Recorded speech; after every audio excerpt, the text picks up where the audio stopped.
Hello दोस्तों, बहुत बहुत नमस्कार। यूपी एकेडमिक क्लासेस में हम आपका बहुत बहुत स्वागत करते हैं।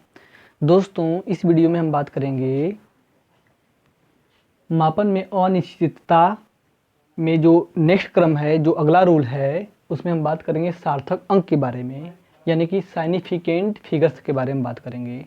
ठीक है दोस्तों। तो दोस्तों, यदि आप मेरी पिछली वीडियो नहीं देखे हैं तो मेरा आपसे रिक्वेस्ट है कि मेरे चैनल यूपी एकेडमिक क्लासेस को सब्सक्राइब करिए और प्ले लिस्ट में जाके पिछली वीडियो को आप चेक करिए ताकि ये कॉन्सेप्ट आपको अच्छी तरह समझ में आए। तो दोस्तों, सार्थक अंक क्या होते हैं, पहले परिभाषा हम देखते हैं। किसी संख्या के वे अंक जिनके द्वारा किसी भौतिक राशि, अब भौतिक राशि क्या होता है, फिजिकल क्वांटिटी, यानी कि ऐसी राशि जिनका मापन किया जा सकता है, उन्हें हम भौतिक राशि कहते हैं, यानी फिजिकल क्वांटिटी बोलते हैं।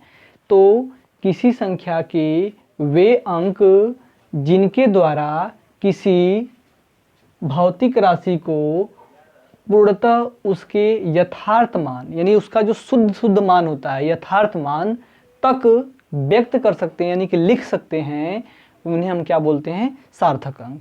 यानी कि किसी संख्या के वे अंक, यानी कोई भी संख्या दी गई है तो उसका वे अंक जिनके द्वारा उस भौतिक राशि को हम क्या करते हैं, पूर्णतः उस मान को लिखेंगे जो क्या हो, अधिकतम क्या हो, शुद्ध हो, वे क्या कहलाएंगे, सार्थक अंक कहलाएंगे।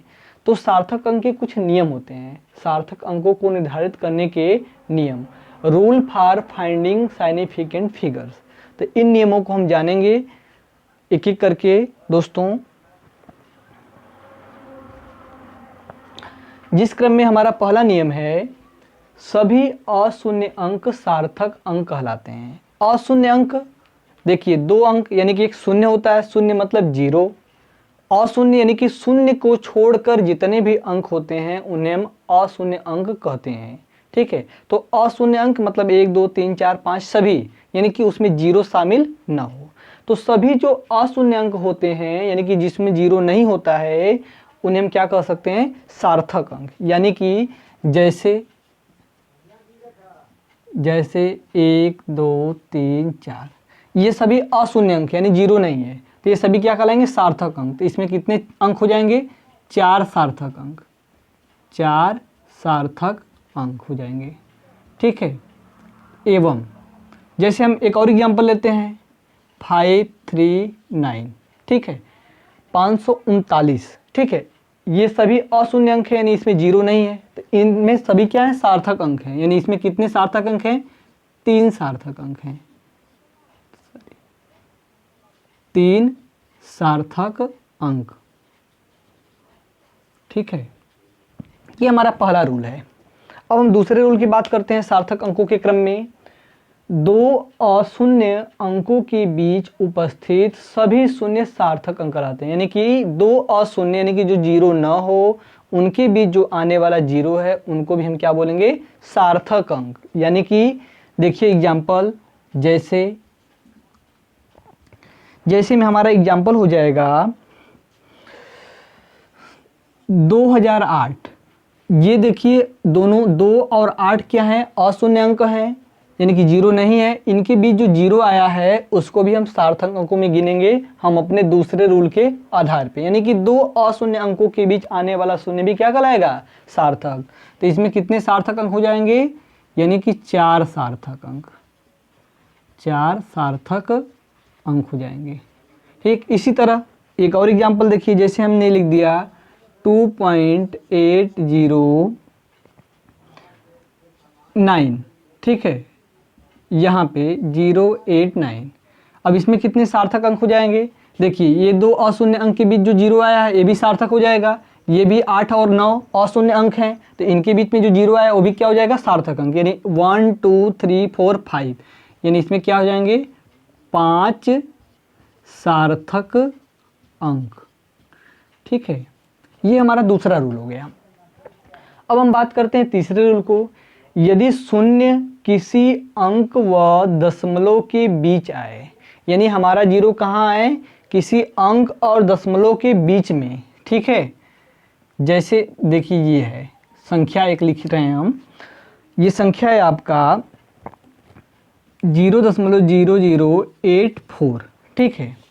देखिए ध्यान से, यदि शून्य यानी ये जो जीरो है, शून्य, अंक, अंक मतलब 8, 4 ये अंक हैं, के बीच अंक व दशमलव, दशमलव यहाँ पे हैं, के बीच आए या दशमलव के बाईं ओर, यानी कि दशमलव के बाईं ओर, तो वे सार्थक अंक नहीं होते हैं। यानी कि ये जो हमारा जीरो है, यदि दशमलव और 8 के यानी अंक और दशमलव के बीच आएगा, ए वाला जीरो, इसको हम सार्थक अंक नहीं काउंट में करेंगे।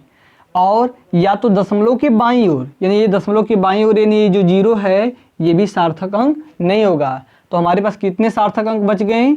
ये 2 बच गए। तो इसमें सार्थक अंक कितने हो जाएंगे? 2 सार्थक अंक, 2 सार्थक अंक हो जाएंगे, ठीक है। यानी कि जो हमारा शून्य है वह दशमलव और अंक के बीच आए या फिर दशमलव के बाईं ओर आए शून्य, तो उसको हम सार्थक अंकों में काउंट नहीं करते हैं, ठीक है। नेक्स्ट नियम हमारा है जो फोर्थ रूल है, दशमलव के बाद अशून्य संख्या के दाईं ओर स्थित सभी शून्य सार्थक अंक होते हैं। देखिए दशमलव के बाद, इस रूल को ध्यान दीजिए, यानी कि जैसे जैसे हम लिख सकते हैं 0.00850, ठीक है। देखिए अब इसमें कितने सार्थक अंक हैं? ये वाला रूल जो यहाँ से है, ये वाला है, ये तो यही पार्ट है ऊपर वाला, तो यानी कि इसमें सार्थक अंक जो 0.000 ये है, यानी कि अंक और दशमलव के बीच वाला ये सार्थक अंक नहीं है, नहीं ये है, ठीक है। अब यहाँ पे बात फंस रहा है कि ये जो जीरो है सार्थक अंक है कि नहीं, तो ये है। यानी कि दशमलव के बाद अशून्य अंक और दशमलव के बाद अशून्य अंक ये है 8, 5, ठीक है। इसके बाद जो जीरो आएगा उसको हम सार्थक अंक गिनेंगे, तो हमारा इसमें सार्थक अंक कितने हो जाएंगे? इतने, यानी 8, 5, 0, 0, यानी कि क्या लिख सकते हैं? 4 सार्थक अंक, ठीक है। यानी इस संख्या में कितना है? हमारा 4 सार्थक अंक है, ठीक है। यानी कि दशमलव के बाद अशून्य अंक जो आए उसके बाद जो जीरो आएगा उसको हम सार्थक अंक में काउंट करेंगे। अब हमारा इस क्रम में जो 5 रूल है, सभी शून्य जो अशून्य संख्या के दाईं ओर स्थित होते हैं वह सार्थक अंक भी हो सकते हैं और नहीं भी। अब देखिए इसको क्या, इसको हम कैसे करेंगे? जैसे, ठीक है, यहाँ पे ये हमने ले लिया 20,000, ठीक है, संख्या, ठीक है। अब इस 20,000 को हम निम्न तरीके से लिख सकते हैं अलग अलग। जैसे देखिए पहला 2 × 10⁴, इस तरह भी लिख सकते हैं। 2.0 × 10⁴, इस तरह भी लिख सकते हैं। 2.00 × 10⁴ भी लिख सकते हैं ना, यानी 20,000। तो हमने बोला है कि यहाँ पे रूल सभी शून्य, यानी ये सब जो जीरो हैं, 1, 2, 3, 4 जीरो हैं, सभी शून्य जो अशून्य संख्या के दाईं ओर, अशून्य 2 है उसके दाईं ओर स्थित हों, वे सार्थक भी होते हैं और नहीं भी। कैसे? देखिए अब यहाँ पे ये वाला जो होता है घातांक, उसको हम सार्थक अंक में काउंट नहीं करते हैं, तो ये हमारा क्या हो जाएगा? सार्थक अंक नहीं है। तो इसमें कितने हो जाएंगे? 1 सार्थक अंक, 1 सार्थक अंक हो जाएगा, ठीक। इसमें देखिए इसको हम काउंट नहीं करेंगे, जो घातांक होता है उसको सार्थक अंक में नहीं काउंट किया जाता है। तो इसमें दशमलव के बाद देखिए यहाँ पे अशून्य अंक के बाद जो जीरो आएगा, जो हमारा रूल था यहाँ पे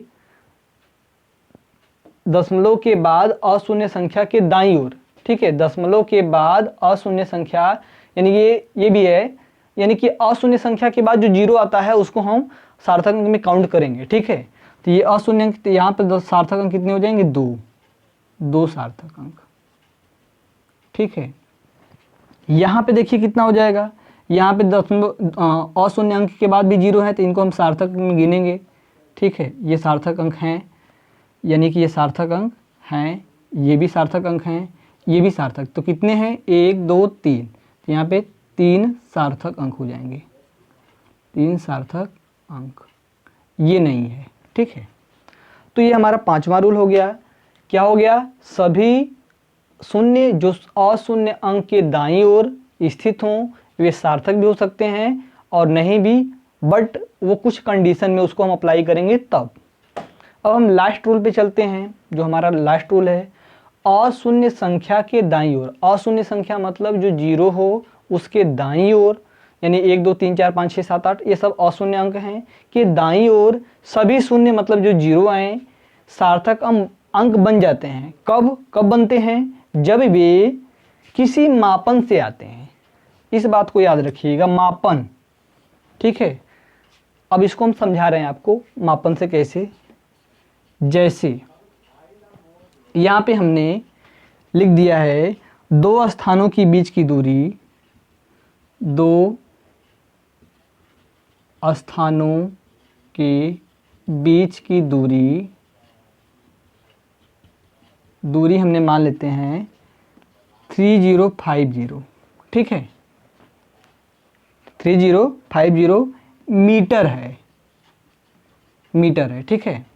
अब देखिए यहाँ पे अशून्य संख्या के दाईं ओर सभी शून्य, यहाँ पे अशून्य है, इसके दाईं ओर जीरो है, ये भी सार्थक है जब वे किसी मापन से। देखिए तो ये जो रूल है आप पहले भी पढ़े हैं कि दो अशून्य संख्या के बीच आने वाला शून्य सार्थक है, तो ये तो ऑलरेडी सार्थक है, यानी 1 2 3 सार्थक अंक और अशून्य अंक के बाद भी वे सार्थक अंक है। तो ये तो इसमें तो सीधे सीधे हमको 4 सार्थक अंक दिखाई दे रहे हैं। कितने? 4 सार्थक अंक। ठीक है, लेकिन यहाँ पे मीटर लगा है, यानी ये मापन से आया है। अब देखिए ऐसे कंडीशन में क्या होगा, इसको हम यदि इस रूप में लिखें, यानी कि 3.050 इंटू 10⁵ सेमी लिख दें। अब देखिए इसमें, तो यहाँ पे देखिए ये तो क्या है, यहाँ पे 1 2 3 4, यानी ऐसे कंडीशन में भी क्या होंगे, ये हमारा यहाँ पे चूंकि लगा है मात्रक, तभी ये भी क्या होंगे आपका सार्थक अंक। और जो हमारा रूल है अशून्य अंक और दो अशून्य अंकों के बीच में जो शून्य आएगा वो सार्थक अंक होंगे। ठीक है, जो हम पहले बता दिए हैं कि दो अशून्य अंकों के बीच उपस्थित सभी शून्य सार्थक अंक होते हैं, नियम सेकंड में। ठीक है, और इसमें आप पढ़े हैं कि दशमलव के बाद अशून्य अंक के बाद जो आने वाला जीरो है, ठीक है, यानी यहाँ पे दशमलव के बाद, यानी रूल 4 में दशमलव के बाद अशून्य संख्या के दाईं ओर स्थित जो शून्य होते हैं वो सार्थक अंक। तो इस दोनों रूल को मिलाने पे जो हमको मिलेगा, तो यहाँ भी क्या मिलेंगे, 4 सार्थक अंक हो जाएंगे। ये घातांक को हम नहीं काउंट करते हैं। ठीक है, 4 सार्थक अंक। तो दोस्तों ये हमारा क्या था, आपका सार्थक अंक हमने आपको समझाया। यदि इसके बाद भी आपको कोई डाउट हो, कोई रूल आपको समझ में न आए, तो आप हमसे बेझिझक टेलीग्राम पे जुड़िए हमारे चैनल पे, और जिसका हम डिस्क्रिप्शन में, वीडियो की डिस्क्रिप्शन में लिंक टेलीग्राम का हम डाल देंगे, वहाँ से आप टेलीग्राम यूपी एकेडमी क्लासेस को ज्वाइन करिए और हमसे अपना डाउट बेझिझक आप पूछ सकते हैं, कोई प्रॉब्लम नहीं है। दोस्तों कुछ और एग्जाम्पल को हम लिखते हैं ताकि आपका जो और डाउट हो शायद दूर हो जाए। जैसे देखिए यहाँ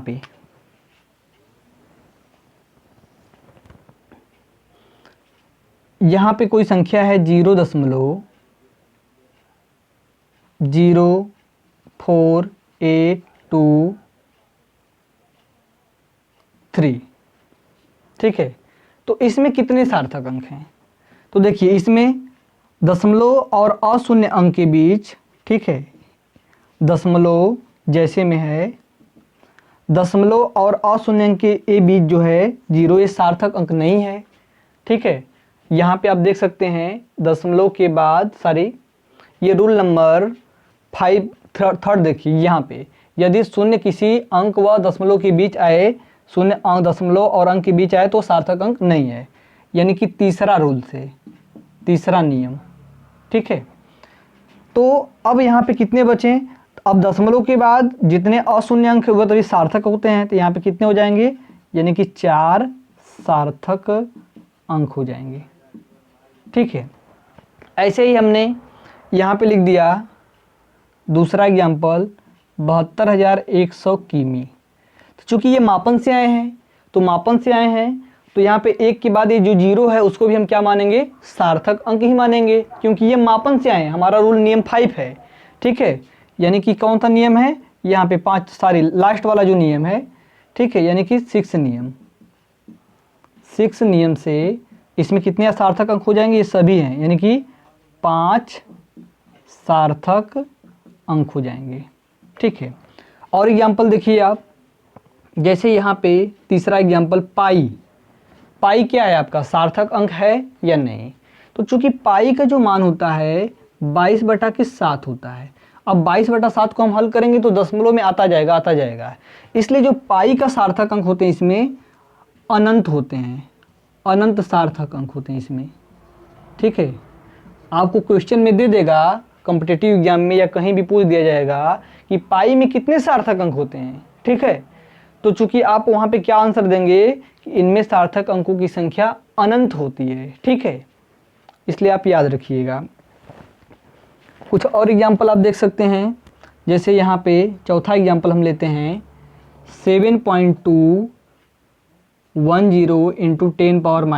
10⁻⁴ ग्राम। देखिए ये भी मात्रक से आ गया, ठीक है, ये भी आपका किसमें से आया है, मात्रक से आया है। तो इसमें सार्थक अंक कितने हो जाएंगे, ये 1 2 3 4, ये चारों क्या हो जाएंगे, सार्थक अंक। आप नियम को देख सकते हैं, सभी अशून्य अंक सार्थक अंक होते हैं। दशमलव के बाद अशून्य अंक 21 जो है उसके बाद आने वाला जो 0 वो भी क्या होगा, सार्थक अंक।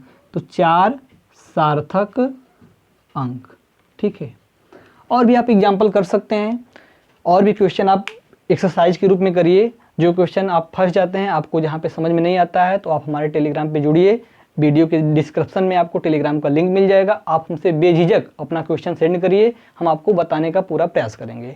दोस्तों मुझे आशा है कि ये वीडियो आपको पसंद आएगी। तो दोस्तों यदि मेरी वीडियो आपको पसंद आती है तो मेरा आपसे यही रिक्वेस्ट है कि मुझे सपोर्ट करिए, और मुझे सपोर्ट करने के लिए आप अपने दोस्तों, साथियों, जो भी पढ़ने वाले स्टूडेंट हैं, बच्चों हों, वहाँ तक आप इस वीडियो को ज़्यादा से ज़्यादा शेयर करिए, और उनसे भी कहिए कि वो ज़्यादा से ज़्यादा शेयर करें, ताकि बहुत जो इस समय चल रहा है लॉकडाउन, जिसकी वजह से सब लोग घर पे बैठे हैं, उनको अपने स्टडी को सुचारू रूप से, अनवरत रूप से करने का जो माहौल नहीं मिल पा रहा है, एक गाइडेंस नहीं मिल पा रहा है, उसको उनको इस वीडियो से मिले, उनको लाभ हो, यही हमारा एम है। तो दोस्तों आज के लिए इतना ही, आप इसका स्क्रीनशॉट ले सकते हैं। अब हम नेक्स्ट वीडियो में मिलेंगे सन्निकटन मान यानी राउंडिंग आपके साथ, ठीक है। तब तक के लिए जय हिंद दोस्तों।